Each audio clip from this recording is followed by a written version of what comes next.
All right. Deuces are wild. We're playing 5-card stud. Threes are wild as well. We're going to go table stakes only. Me and you are going to be going head to head. Let's go. And all right, let's deal. I don't understand a word you just said.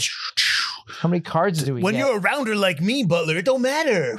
Oh, wow. Okay. Let's get into it. I didn't know that. All right, let's go. Oh, I just face card up. My bad. Oh. Rounders. Let's 3 twos. Ladies and gentlemen, please notice that exits are conveniently located at the front and rear of this auditorium.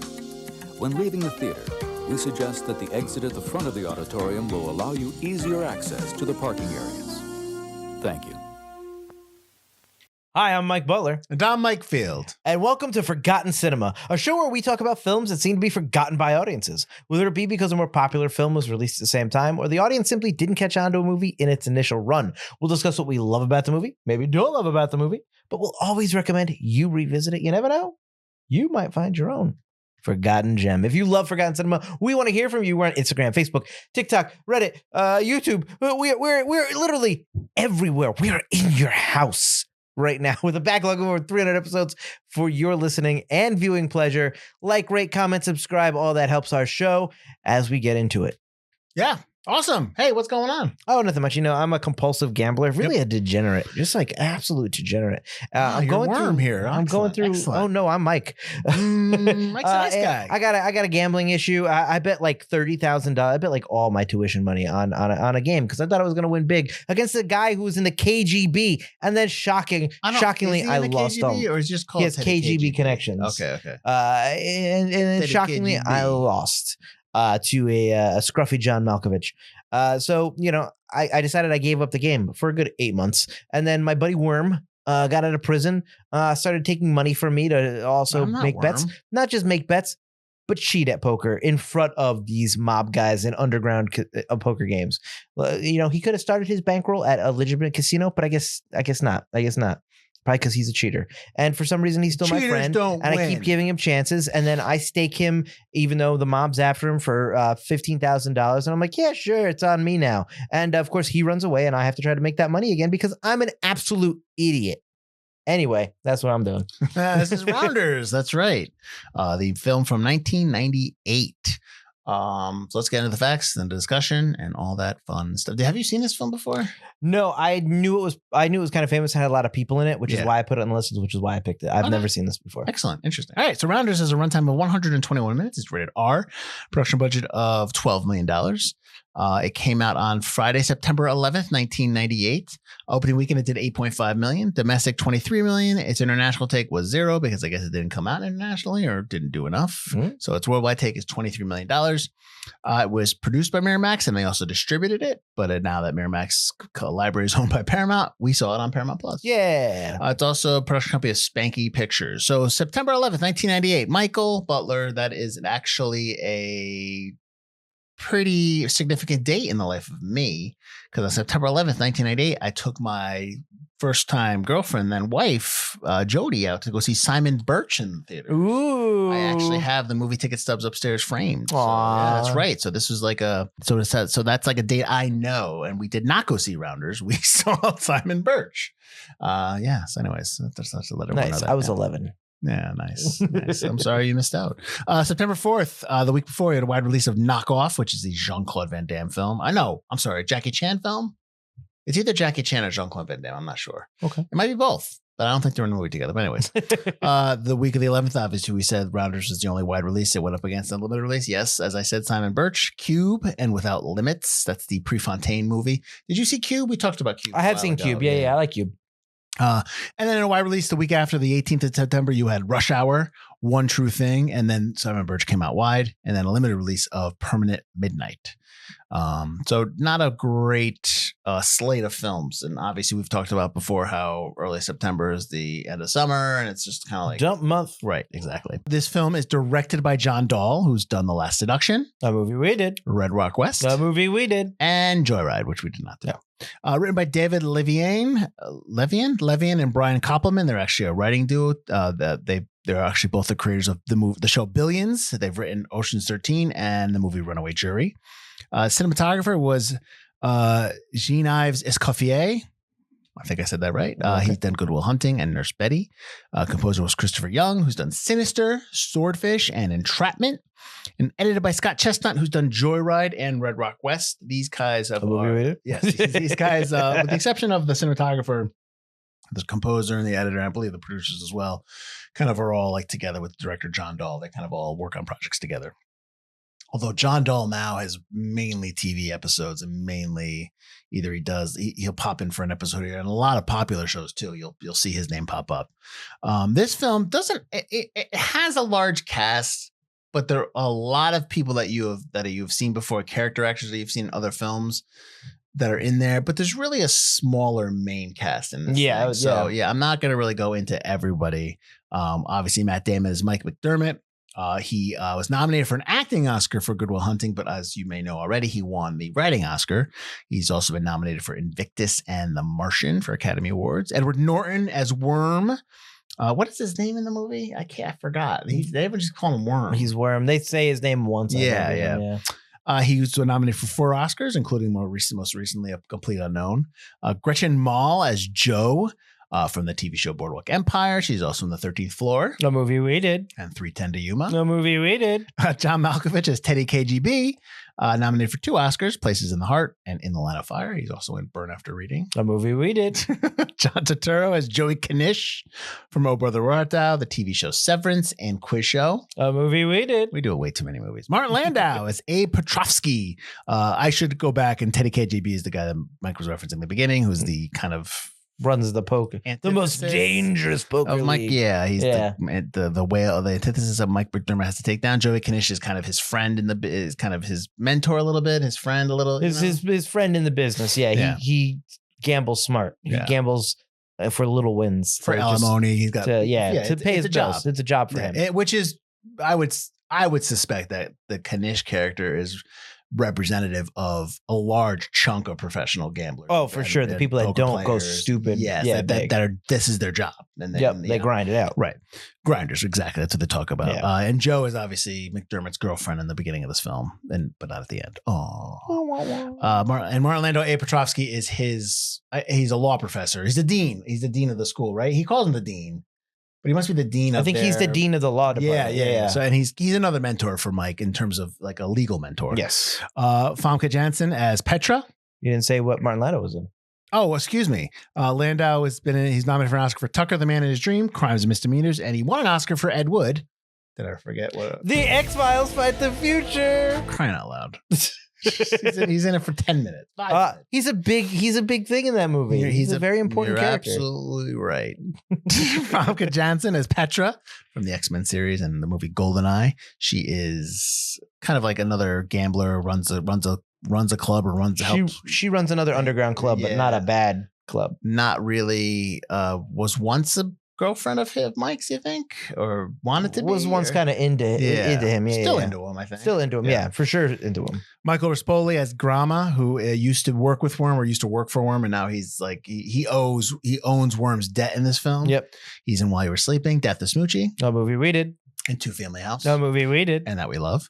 Mm-hmm. All right, so that's it. I mean, that's pretty much, like I said, a lot of character actors. You see, some famous poker players in there. I had seen this film when it came out, Butler. And I remember liking it. Okay, that's cool. But I don't remember. I remember scenes from it. I remembered some stuff from it. But I never had a huge, and obviously I do now, but I never had a huge, takeaway from the movie. I never had, discussions. It was a movie you watched. It was out. Yeah. I'm out. And this film was shot while Damon was getting Good Will Hunting was getting Oscar nods and stuff like that. And so he shot this after Good Will Hunting. This is early Matt Damon when he is just just starting. And I think that's a lot of my notes here too as well. Referencing that. So this is not the Matt Damon we all know now. It's way before. Damon on the up and up. Exactly. But anyways, I didn't have huge takeaways. I'm curious what you thought of this film. So let's get into it a little bit. Where you want to go? Where you want to start? I wasn't a huge fan of this film. I figured you weren't. I can't stand the voiceover. I can't stand Mike as the main character. I think he makes stupid choices for stupid reasons, for nothing other than to move the plot along. He's a compulsive, degenerate gambler, and I'm supposed to feel bad for him or believe that he's really that good at poker, but I don't see that. And I don't think they do a good job of someone like me who doesn't really know poker that well, to be into the game. And I think that's something that Casino Royale does really well. They don't give me a chance to know anything. And he just goes, flop, bet, flop, flop. You're really clever saying all these fucking words, but I don't know what you're talking about. And that, I think that's really bad writing. It's really bad directing. And it's assumptions that you're making for a movie that's supposed to be for a wide audience. And I think that's really dumb. So I wasn't that into the movie because I didn't like the characters. The main character, Worm, is even worse. And Mike and Worm's relationship makes no sense. Burn him. He is a bad person. He is bad for you. He's bad for Joe. He's bad for the story. Like, he's just not a good guy. And there's no scene in there where I believe that their friendship really ever really existed. Because I don't know Mike from the past. I know this Mike. And this Mike is apparently nothing like the old Mike. So I have no connection to that either. It's just, the movie just kind of went by. It ended. It's not like terrible. But if I don't care about Mike and what happens to him, then why do I care? And his decision at the end of the movie after he wins to just go all in again is just hubris and stupidity. Mean after he makes his bag. He makes it 15,000 plus 5, which is halfway to paying off his professor. He's just like, I'll bet it all again. You just put yourself in danger. You put yourself in a position to be killed by this guy who's connected in some way to the Russian mob. It never rang true for me that his character would make these decisions, or would be this, if he's supposed to be that smart, would be so dumb. So I was not a big fan. So we can go anywhere with that. But yeah, this movie kind of made me mad. Okay. And it could be shaded by, we watched the excellent Way of the Gun before this. Yeah. That this movie, which I also had to start at 3 a.m. Maybe kept me up. Yeah, I was like, stop being so dumb. Yes, we worked on the holiday. Let's go with. I'll start with Mike. I don't. To your point, I don't get Mike. Is he a good guy? Is he a bad guy? I don't understand. Again, he's just. I think he's his own villain. He's presented. He's presented as somebody who, like in the beginning of the film, obviously he crashes out. He loses all his money. He loses 3 high societies, $30,000. Right. He loses all that. So then it goes 9 months later, and now he's working a truck for Joey Knish, who's his mentor in the poker world, and he's I guess trying to get that money back up and stuff like that. He's got, he's in law school with his girlfriend Joe. They live together. I don't understand. I just don't get where Mike's coming from. And to your point about Worm and his relationship with Worm, it doesn't make sense that there's no reference to how much Worm means to Mike, or how their relationship together. Like, it would make more sense if Worm was in jail for protecting Mike. Yeah, and Mike owed Worm, but there is none of that, and it's just like, and Mike gets pulled in. I think you're right a little bit how he's a degenerate. It's they don't paint it like that. They paint it like he's a grinder. It's a business, and I get that. I think that's why this movie's popular with a lot of poker players and people that are in that world. Sure, because they're all a bunch of degens. That's fine. Well, we're just not in the gambling. We're not. That's not our thing. I can't. I mean, I actually really liked we talked about this before off camera, but I really liked the Joey Knish discussion about who he was in terms of, we talked about this on camera. I'm sorry. But, about, when he has that conversation with Mike about what he's learned, and he has alimony to pay, his rent to pay, his kids. All the things I told you about, small gains. Yeah. No big bets, easy wins. I like to the point where I understand the Joey Knish character much more than I understand Mike. Yes. I think he's given enough for me, I get that guy. I mean, the Teddy KGB character is fun. I think it's a fun role for Malkovich to do. He's just a bad guy with bad Russian accent. He's really bad. You don't really get too much, but you don't understand too much about Petra. It's really just Knish to me is really just the only fleshed out character. Secondary character. Even the character of Joe.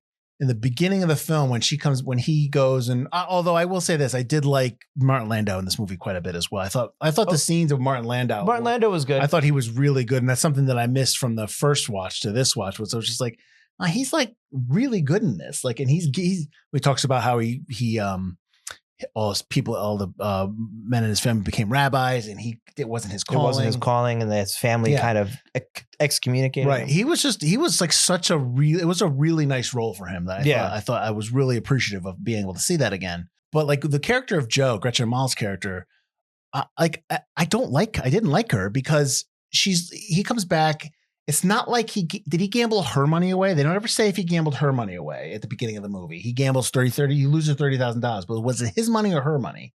They don't say that. So I'm assuming it's just his. When she's giving him a heart, she's like on him. And I'm like, what are you on him for? Like, you don't trust him, but he didn't steal your money. Like, right? Like, so this is his money he lost.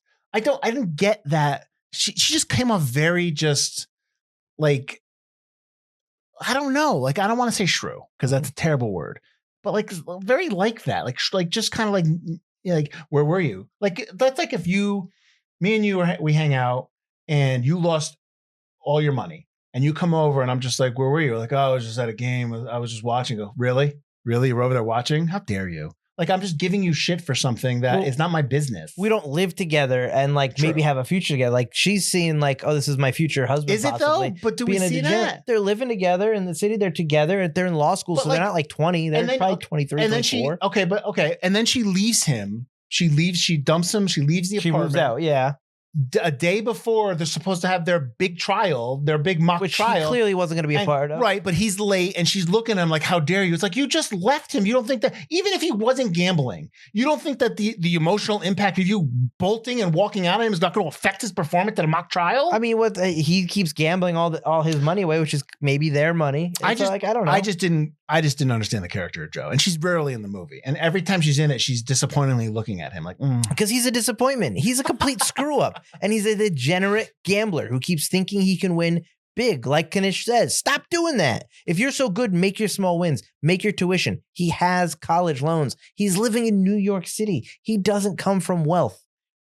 You need money, dude. I don't understand his thinking. He's dumb. He's not as smart as he thinks he is at all. And he's not as good as he thinks he is. But that's not what the movie portrays him as. That's what you're saying. Like, the movie doesn't portray that he's not as smart as he thinks he is. I absolutely think the movie shows him that. He makes bad decisions about Worm. He doesn't show off. He's like, oh, it's fine. He loses Joe, who's you're a talking stable about his woman. character. You're not talking about his card playing.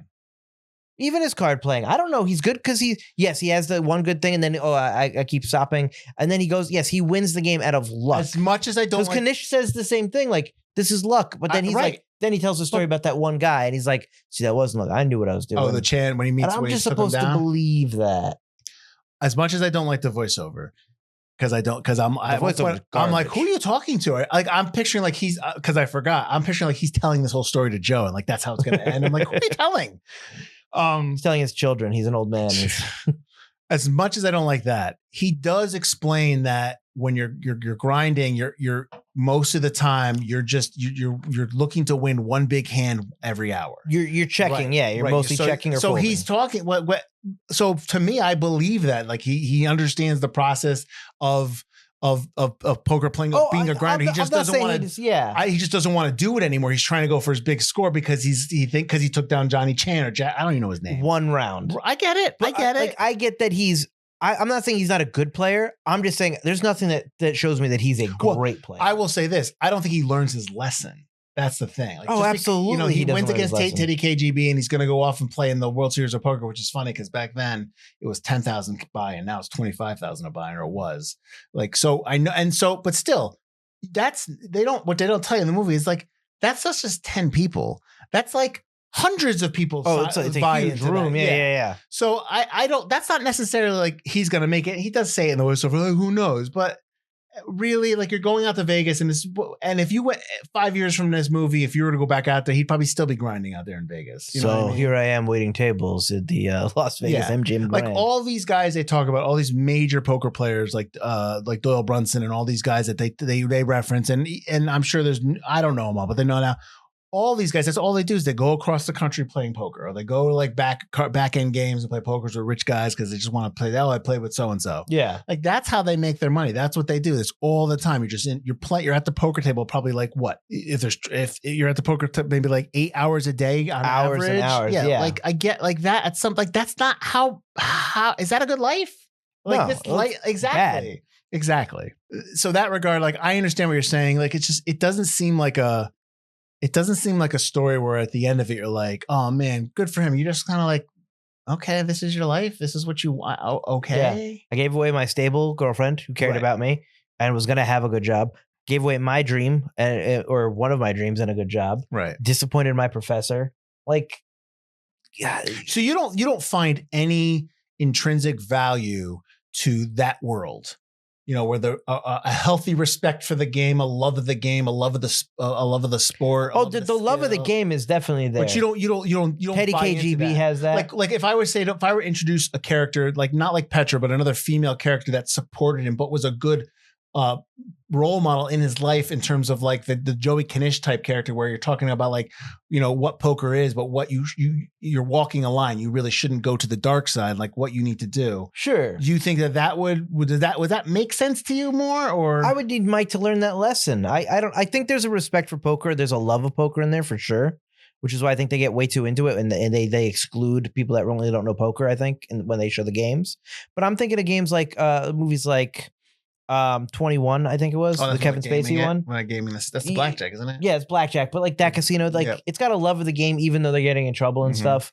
I think that what's the one with I can't remember the actor's name, Eric Bana. He's the gambler. You're talking about the one that just came out?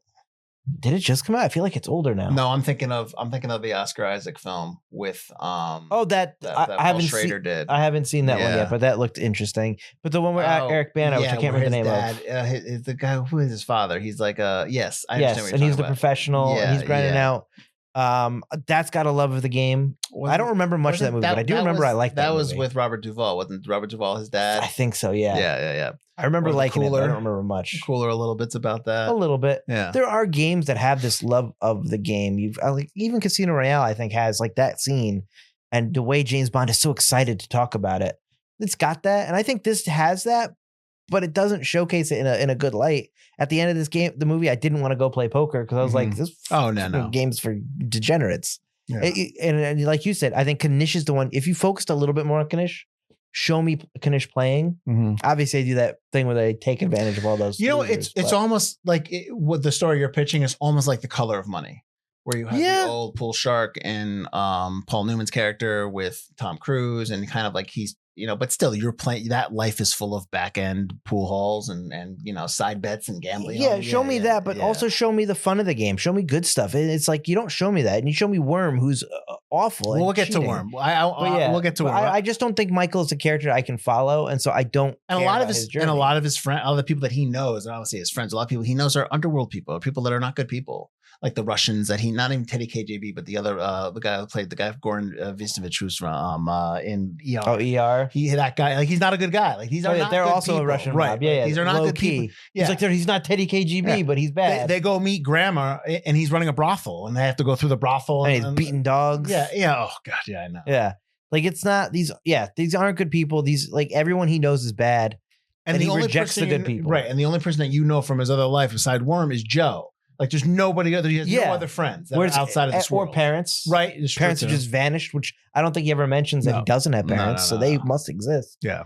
It's just the whole movie. It's just I just can't follow a character that I care nothing about. I want to root for him to lose or root for him to win, and I just don't care because he's a degenerate and he just doesn't learn his lesson. The other thing with Mike, and this is my point when I was talking about Matt Damon, this feels very much like early Matt Damon still figuring it out. Still like figuring out I think he's a great actor and he was really strong back then, but I think he's not as strong as he is now. You know what I mean? Like I think there's choices that he made that I think if he went back, he would make them differently. I always think young Matt Damon is almost always too cocky. Yes. In everything he plays. Yes. He's just always very cocky, even when he's not supposed to be. And I was, when we were watching this, there was a moment in the movie when it's probably when Knish is talking to him. There's sections in the movie where I feel like I want a little bit more emotion on Mike's face, or I want to see more like behind the mask of Mike, because he's always smiling, like you say, cocky, stuff like that. And I don't know if one, that's just because like we just said, like maybe that layer is not there yet for him, or two, he's trying to play it like he's always bluffing. Do you know what I mean? Like, he's always trying to play like a poker face in his real life. Sure. And I think that's a large assumption on my part. I think that's exactly. Yeah. So like, I can't really get there with that thought process. I can't really be like, no, that's what it is, because I just think that's me hoping that's what it is. And there's nothing else in the movie that kind of, he never talks about it. I mean, he talks so much in the movie in terms of the voiceover. Right. We never get any of that. We never get him saying like, never let him see your real feelings, your real thoughts or stuff like that. Outside, even outside. Yeah. So we never get any of that. So I think that's a stretch on my part. I think it's the former, where I don't still think that's there yet for him, or maybe even the director wasn't like, hey, let's try this. You know what I mean? Like, yeah. And it's not a knock. It's because I like to see the growth of an actor or a director. Sure. Yeah. So, it's just, I couldn't see it. I don't disagree, but I also think that, the way when he's acting, like when Kanish is telling him all that thing, and he doesn't have expression, because I think the Matt Damon's playing it like Mike just is better, like doesn't care. And I'm like, but you care a little bit because Kanish is your friend and you should take it a little bit to heart. And his character is all just so smug. If you take this character, he's just like, hey. If you take this character, and add an angry or a bad life growing up, and just kind of a chip on your shoulder. My goodness, that's the Good Will Hunting character. You know what I mean? He's very similar to the Good Will Hunting character. Yeah. Only, it's just it's just too cocky. And that Good Will Hunting, he's also a little cocky, but like, no, that's what I'm saying. Oh yeah, I'm saying if you take this Rounders guy and then add the elements of anger and a bad upbringing, that's who Will Hunting is. Like, that's what I'm saying. It's just a version of that. But Mike has also had a bad upbringing. Well, they never do, because he was with Worm and they were doing all their little schemes. No, but Worm was the one that was getting Worm got caught. No, but see, Mike never talks about he says, like, I remember when your dad used to wail on you. Oh, sure. But yeah, sure. Mike grew up in the same neighborhood, but they never tell you what happened to him. But before Worm went to prison, Mike was involved in some of Worm's schemes. Yeah, but they never talk about if Mike was ever, if his parents ever beat him or anything like that. Oh, yeah, his young life. Because you don't know anything about Mike's parents. Right. Which, okay, but I need to know. He's a young man, so I need to know about his upbringing to know where he got to the point where he's such a degenerate. Like, I'm gonna say degenerate again because that's what he is. And we've talked about Worm enough. Let's just talk about Worm.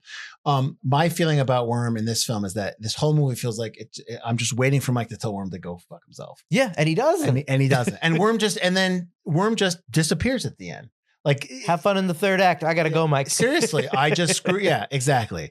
So let's take Worm from two ways. Talk about Edward Norton's performance as Worm, and then let's talk about Worm as the character. So did you like Edward Norton as Worm?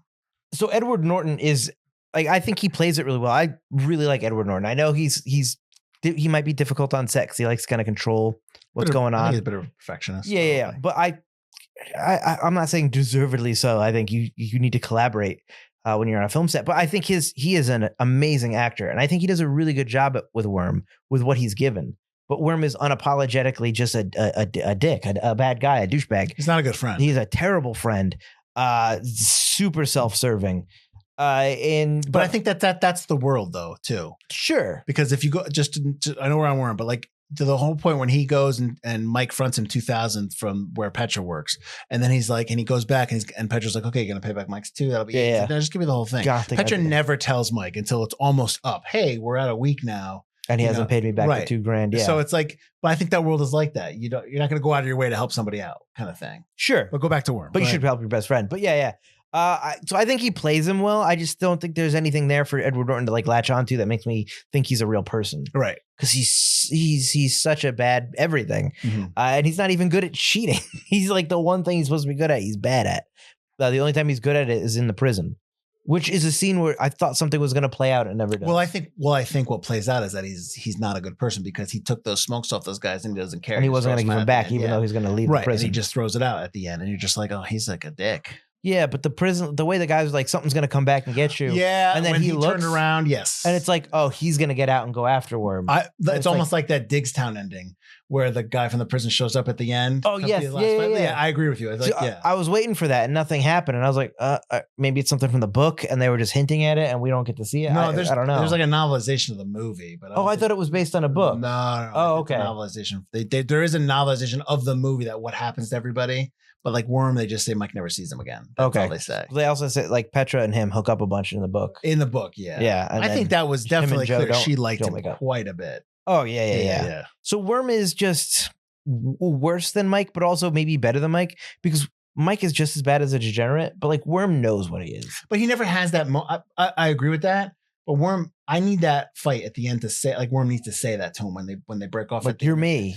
We're the same. Yeah. At the Well, he says he does kind of. He goes, "What's the difference between you play it straight and I do any chance when you know that's who I am? I'll take any edge." But if that's the last scene that they're together, where their relationship splits, I need a bigger fight at the end. Oh, sure. There's no real moment where there's like, "Bye, see you later. I hate you. I'll never want to see you again." Right. Or like, "Oh, I'm really gonna regret." Or like Worm doesn't show up at the end and stake him for Teddy KGB or anything like that. Yeah, you wait for Worm to come back and he doesn't. Yeah. It's just like, well, that's fine and probably more realistic.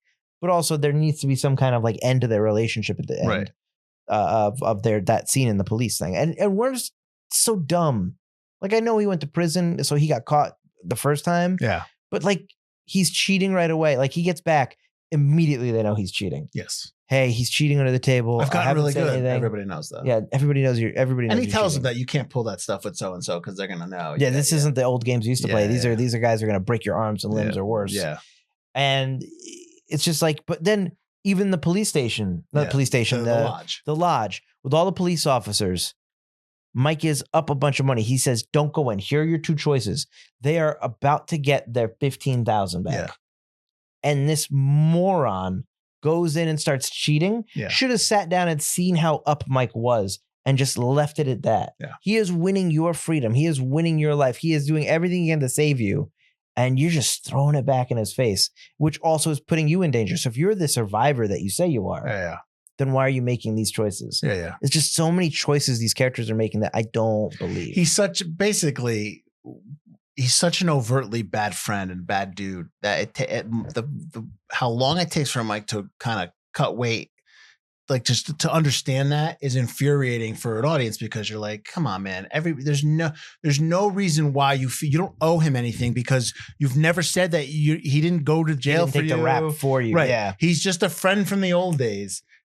There's no reason why you can't just say I can't. That's it. You're done. Well, he does, but it takes too long to get to that point. Exactly. Because, and then, but even after he does that, he goes, "All right, let's go to Grandma," and I'll say I'll take his. Yeah. That you just keep your mouth quiet, and then he doesn't, and it's just and he fights with him again. It's like, when are you gonna learn, man? Like we have already learned this lesson 30 minutes ago, and you have not, and now you've just made it. Now while we're watching the story, we don't like the character because the character is so smart at cards and so smart at reading people, but so stupid to realize that can't read his own friend. Exactly. Yeah. But and then so stupid to go begging Grandma like after he gets beat up, and then he leaves Worm. Yeah, so this is here I am. I got nothing. It's like, what did you want him to do? Yeah. This guy's clearly going to beat the crap out of you and kill you. You don't have money. Yeah. And I don't understand the whole thing too, where at the end of the film, when he comes back and he wins his money. He wins 60, right? Oh, I think you're going to bring up something that I was going to bring up. Go ahead. No. Is it that fact that they're so like keen on beating him up and not getting his money? Yeah. He paid it back. Yeah. He paid off the original loan that he paid off the original money that was owed to Teddy KGB. Teddy KGB. KGB, yep. KGB. He obviously pays off his professor, and then he has the money that he lost. He basically won money off of Teddy. Why does that matter to Grandma? Like, why does that matter to him at all? Because Grandma didn't get his money. He did. No, because then he goes and gambles it away, and then Teddy KGB loses it to. Oh, so you're saying that he took the money or even used the 5? Yeah.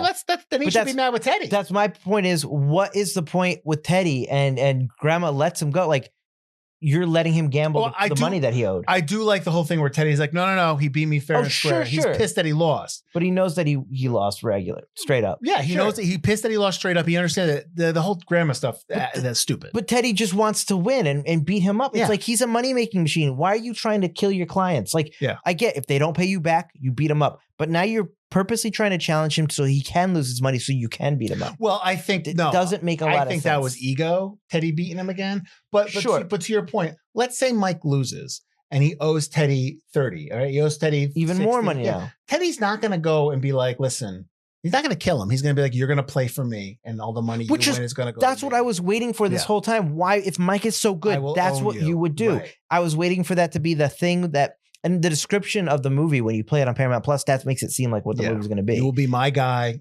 Yes. Worm gets in trouble. Mike now plays for bad guys. Yes. And doesn't get to play for himself. And is forced to keep playing. That would be the movie. That would be a far more interesting movie where Mike's choices make more sense because he has no choice. That would be the motivation for Teddy to want Mike to lose so that he can own him. Yes. Agreed. Not this motivation to like break his legs. It doesn't make sense. He's a money-making machine. Yeah. and you're a businessman. Mob bosses are business people that are terrible human beings, but that's what they do. They want to make money. They would rather make money than violence. If they can make money off somebody, like you're only killing Mike as if he's just causing you problems. Yeah, you know Worm is worth throwing pissed a off the dumpster. wrong guy. Yeah, you're throwing Worm like off a bridge. You're not doing that to Mike. Yeah, or like you're forcing a play because you got Worm and he's in the back and you're beating him, like stuff like that. Like there are so many ways. We don't want to rewrite the story, but there are so many other ways you can tell this that would make us believe in Mike's motivation, where Mike's motivation is just very muddied, and we just don't. It's really my motivation's on the best. You're not Marty Supreme. I haven't even seen the movie with, but it seems like that's kind of like Mike's attitude is similar to that. But I don't ever get the feeling that he is as good as he says. I got some stuff for you. Throw them on me. Ebert, Rounders sometimes has a noir look, but it never has a noir feel because it's not about losers, or at least it doesn't admit it is. It's essentially a sports picture in which the talented hero wins, loses, faces disaster, and then is paired off one last time against the champ. Yeah, kind of. Yeah, I don't disagree. Owen Gleiberman from EW at the time. Norton, cast in what might have once been the Sean Penn role, gives Worm a shifty amphetamine soul and a pleasing alacrity. Norton's performance never really goes anywhere, but that's okay, since the story is just an excuse to lead the characters from one poker table to the next. I mean, it's not okay because it's supposed to be telling a story, so it wants to be more than what it is. So I disagree with that. Also, was Sean Penn originally supposed to be? I think Worm? No, I think he's just saying like Sean Penn from Sean Penn-ish. State of Grace or something like that. That's the thing. They're like, Sean Penn was the same type of character in this movie. He would have been perfect for this role. Really? But do you think he really wants to play the same character again? But anyways, also he'd have been older than Matt Damon. It would have made sense. That's true. Peter Travers for the Rolling Stones is, of course, no one could guess the extent to which Malkovich is now capable of chewing scenery. He surpasses even his eyeball rolling as Cyrus the Virus in Con Air. First of all, he's awesome in Con Air. Cyrus the Virus is great. Munching Oreo cookies, splashing the pot with chips, a poker no-no, and speaking with a Russian accent that defies deciphering, Malkovich soars so far over the top, he's passing Pluto. Oh man, this leads right into one of my favorite quotes with the movie where Matt Damon talks about the first scene Malkovich is playing in, and everyone's around the table because they want to see John Malkovich act. And he does his first line, and it's the worst Russian accent. It's a terrible delivery, and everyone just applauds because he's John Malkovich. And like, oh, cut, so good. And Matt Damon's sitting there aghast, and Malkovich just goes over and goes, I'm a terrible actor. It just shows like how much people will just laud you and think your shit doesn't stink because you're a great actor, even when when you do a terrible thing. Well, Malkovich has definitely a style, like not being John Malkovich, even in his he's quirky, he's weird, he almost like Defoe a little bit, but like that's his style, that's their style. Yeah. I think with Malkovich has a healthy understanding of the business. Sure. Yeah. But I think that guy is way too into Teddy KJP. I think he's good, but like, come on. I think he probably just wanted to play it like that. And they're like, "What this is?" I'm at the reviewer. He's just really into Teddy KJP. Yeah. Like, all right. I got one last one for you. I know the review heavy one. Mick LaSalle from the San Francisco Chronicle. Mike should supply the drive the film otherwise lacks, and Damon doesn't. We might believe he can play cards, but we don't believe he needs to do it in the way, say, that a 12-year-old Mozart needed to write symphonies. He's not consumed with genius. He's a nice guy with a skill. So, yeah. Pushover. So, Mike, who are you recommending this movie to? I guess people who really like poker would probably appreciate it. Matt Damon fans might be interested, like you said, like a young Matt Damon. Sure. But you know, poker aficionados would love this movie. Yeah. Do love this film. I think that though there's really not much for me there. And the character is hard to root for. I don't really think I personally would recommend this to a lot of people. Okay. Because it's just not my bag. And if I don't like something, I'm not really going to recommend it to a lot of people. So really, I think a lot of poker aficionados be Matt Damon fans. That's about it. Well, I mean, I'm a fan of John Dahl. I like his movies. I like Last Seduction. I like Red Rock West. I like what we've seen of him. Yeah. So, I mean, I would, I think. And Joyride, which I've seen, not on the show, but I have seen Joyride. So this is a movie that I don't I would feel comfortable saying like, check out Rounders. It's not that bad. It's well filmed. I don't love it, but it's got some cool stuff. Like that's the thing. Like I don't think I would be like, this movie's not worth your time. I don't think so. I think there's a lot of cool stuff going on there. Like I said, I do like seeing young Matt Damon kind of learning the craft. Edward Norton is really strong. It's good that they're together in this. I think a lot of the actors in the movie are doing a really good job. I don't think the stuff that we talked about really has to do with them. Falls at them. Sure, yeah. That's not their problem. It's not their issue, but they're doing a really good job. I really like John Turturro as Joey Kinesh. I think his character is really fleshed out. So, I'd rather watch Joey Kinesh. Yeah, and Martin Landau as Abe Petrovsky. He's really good. So, yeah, definitely. But then why is it forgotten? Because it's just not. Hasn't lasted long enough, or is more Matt Damon? You always talk about how there's more movies in like let's say Matt Damon or Edward Norton's filmography that kind of overshadow this. Yeah, I mean, I think this is Matt Damon on the rise. Sure. So this is Good Will Hunting, oh my god, Rainmaker, Dogma. Jason Bourne's about to come out in a year or two after this. It's like there's a lot of big time Matt Damon stuff coming out, and while this has a stacked cast, that might also work against it because if you're looking for Matt Damon, he's kind of a little not overshadowed, but there's other people in this film that are in as well. I think that it's really about poker players, and that really limits, I think, your audience a little bit. So I think that hurts it. And like Edward Norton, same thing. Yep. If I want an Edward Norton movie, there's so many movies where he's the main character. Yeah. He's not in a whole lot of this movie. So if I'm looking for an Edward Norton film, there's a lot of other films where even if he isn't the main character, he's got a lot more to do and I think a much more juicy role. So I think that kind of hurts it. John Dahl, he's a great director, but I don't think he's a big name. So no one's looking for a John Dahl film other than maybe Cinephiles. I mean, and then I think Red Rock West is a much better film. He's definitely a bigger name with people that are into film and storytelling. I think not want to say of the business, but just kind of pay attention to directors and stuff. Yeah. So I think that hurts it. It's streaming, which is nice. Yeah. Well, Paramount owns it because Paramount owns 700 of Miramax's content because Miramax was bought when Disney sold Miramax. They sold them to a private equity firm and they turned it around. Oh, they sold it like a catalog. They sold them the catalog, and then Paramount came back and repurposed Miramax and just purchased a large chunk of their films, and that's why you see a lot of that stuff on Paramount Plus now. So I mean that helps it, but I think that's why it's forgotten. Yeah. All right, cool. Where can they find us? You can find us at ForgottenCinemaPodcast.com or wherever you get your podcast. You're watching, listening to us right now. Right, subscribe, comment, like, all that kind of good stuff. Let us know, what's your favorite gambling movie? Yeah, what poker movies do we forget? Yeah, I'm sure we forgot some. Let us know in the comments down below. And if you'd like to support the show, we've got lead ups. We've got now showings. We've got look back series on our Patreon, which are Patreon exclusive, or you can join our Patreon for free and just keep up with what we're doing. We got a lot of stuff going on, and it's an easy way to see all our different content because we got a ton of it. And we have a merch store as well. So check out that merch shop for some sweet merch. Excellent. That's right. And join us next week as we're going to be doing the movie Arachnophobia. Yeah. We put this at the audience choice a while back and it didn't get picked, but I was like, I really want to do that movie. It was the runner up as well. So yeah. So I'm excited to do that one. So that'll be fun. I always like John Goodman. Who doesn't?